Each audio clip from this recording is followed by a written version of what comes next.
Yes, children. Good evening, children.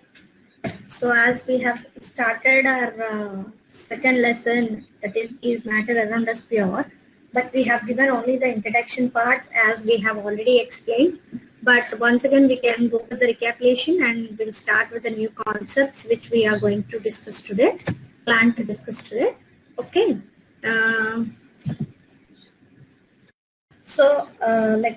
We have discussed is matter around the sphere in the sense, according to the scientist, sphere in the sense, though it like all the elements, like 118 elements are considered as pure. Okay. Sir, is it audible now? Children, is it audible? Yes, ma'am. Yes, it is audible, ma'am. Yes, sir. Thank you. Thank you, Bhumika. Thank you, sir. So, according to the scientist, pure in the sense, it like elements. If we have considered all 118 elements, if we have taken one element, for example, gold. So, if we break the gold consists of only gold atom. No other atoms are present. So, according to the scientist, the elements are considered as pure. But in general, what we think, if we'll get a milk directly from the cattle, okay, we'll think that the milk is pure. But it's a combination of many things like fats, proteins, vitamins. At the same way, it is also consists of cream and different components present in it. And each and every component is having unique property of it. So in that sense, according to scientists, the milk directly from the cattle also is not considered as pure, according to the scientist's perception. But if you consider pure substances like the common salt, if you have taken, like sodium chloride, it's a combination of sodium and chlorine. This sodium chloride, though it is a combination of sodium and chloride, but sodium and chlorine combine chemically to form a compound which shows a single property.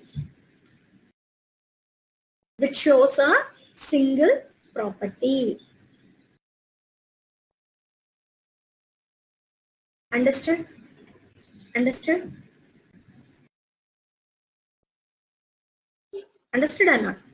So in that sense, they are considered as pure. Here we are having, this gold is pure, silver is pure because they are directly from the 118 elements, and sodium chloride is pure, so it's a combination of two different atoms, but it's pure. Why? Because they are showing only one property. Their sodium is not showing different property and chlorine is not showing different property. Understood? Next.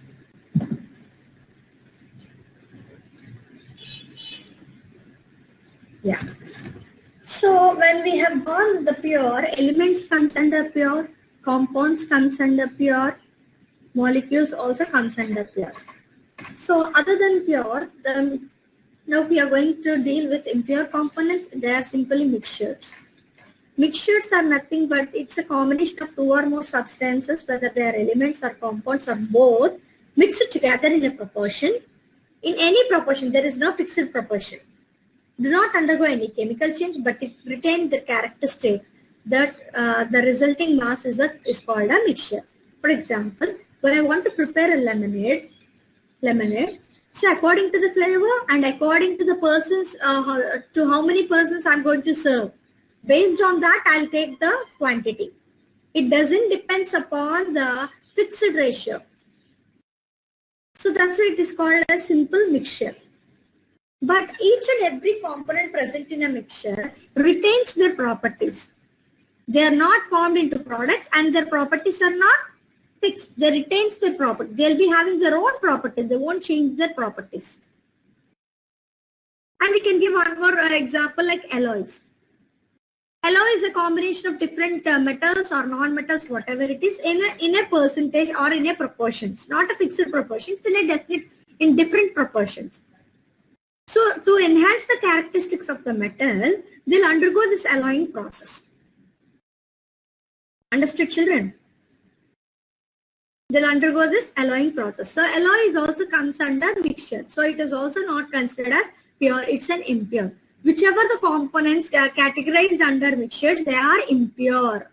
Impure in the sense, though it is a mixture, though it's a combination of different metals or non-metals or elements or compounds, whatever it may be.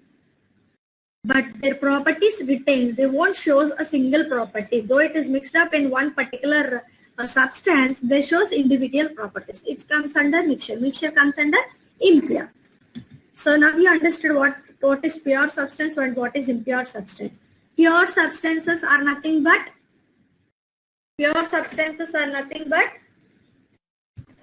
element, compound, molecule, atom, all this comes under pure. Impure comes under mixtures. Here the mixtures also categorized or classified into two types. One is homogeneous mixture and the other one is heterogeneous mixture. Understood, children?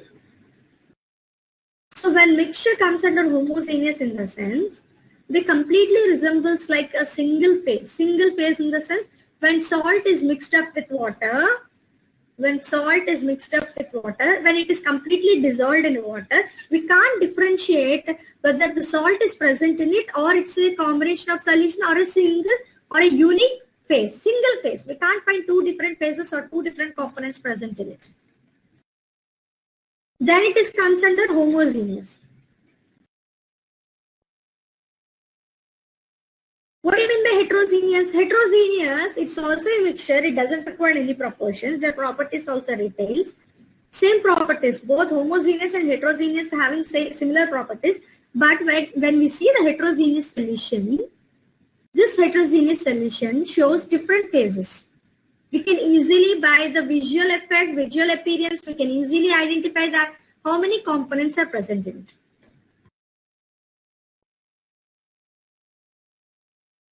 Understood? Simply, if we have taken the fruits as an example, homogeneous means we can get the juice from the fruit. So it shows that only single phase. Okay, no different components present in it. By the visual appearance, we can't say that many components are present in it. Only single phase. Heterogeneous means fruit salad. If you have taken the salad, fruit salad, if you mixed up different fruits, by the visual appearance, with our naked eye, we can differentiate how many kinds of fruits are present without touching or without moving the components. That comes under heterogeneous. Is it clear, children? Shall I go ahead with the other slide? Shall I? Yes, ma'am. Yes, ma'am. Thank you, Bhumika. Thank you, Arna. Homogeneous mixtures. Mixtures in which different constituents are mixed uniformly throughout, it mixed up throughout the solution or throughout the phase.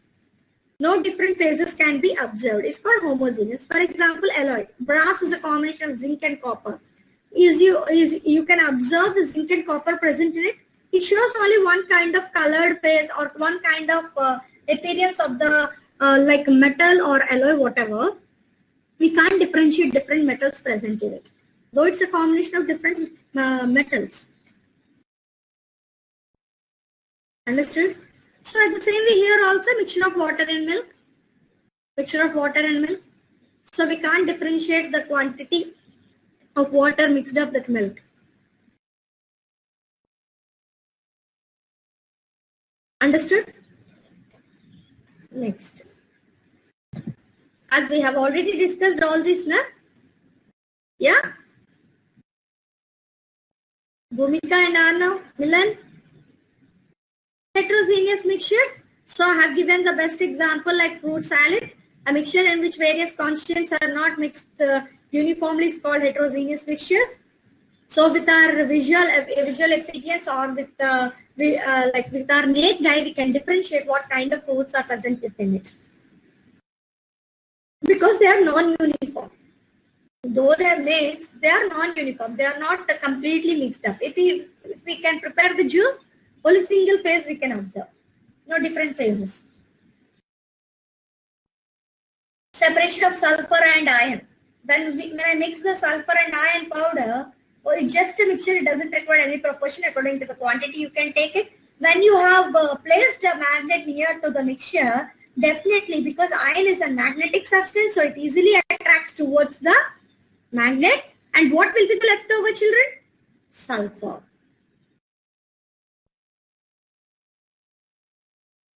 Sulfur. Because it's simple mixture. This is the best example. So that though it is mixed up with sulfur, the iron is having its own properties and sulfur is having its own property.